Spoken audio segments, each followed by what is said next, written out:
13 సంవత్సరాలు 12 సంవత్సరాలు పెళ్లి చేశారమ్మ నా అమ్మ నాన్న. 12 సంవత్సరాలు పెళ్లి చేస్తే 15 సంవత్సరాలలో 2 అబ్బాయిలు పుట్టారు నాకు.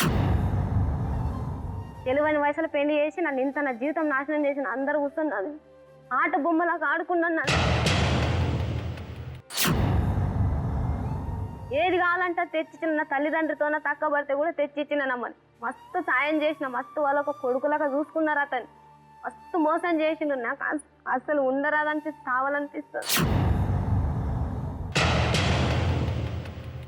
అదే అంటున్నా కదా, నేను ఆమె దగ్గర ఉంటే మేడం నాకు వద్దు, ఆయన నేను ఏడనిపిస్తాను వస్తాను. ఆయన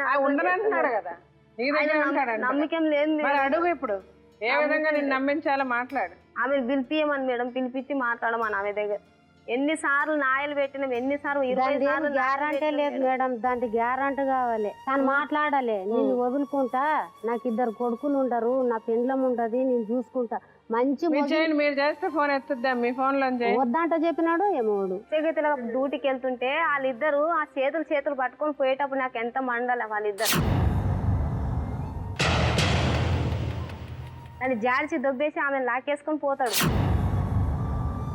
మస్తు చెప్పిన, మస్తు కొట్లాడలేనా మేడం. నాకు ఇప్పటి వరకు మేడం ఈ స్థానం ఇక్కడ ఉండనంటే మా తల్లిదండ్రులకు వాళ్ళిద్దరే మేడం. నాకు వాళ్ళు తీసుకొచ్చినందుకు నేను ఇక్కడ నిలిచిన నాకు అసలు మనసే లేదు. అతను అదంటే నాకు వద్దు అంటాడు. తోలుకొచ్చేటనాడు కూడా మా నాన్న వాళ్ళిద్దరే తీసుకొచ్చినారు నన్ను. మా ఆడపిల్లల నుంచి నేను ఇంత సపోర్ట్తో వచ్చి బతుకుతున్నా. లేకపోతే అసలు నేను హైదరాబాద్ కూడా రావుకుంటే ఆయన చేసిన అసలు మస్తు పెట్టినాడు మేడం, మస్తు గోతులు పెట్టిండు.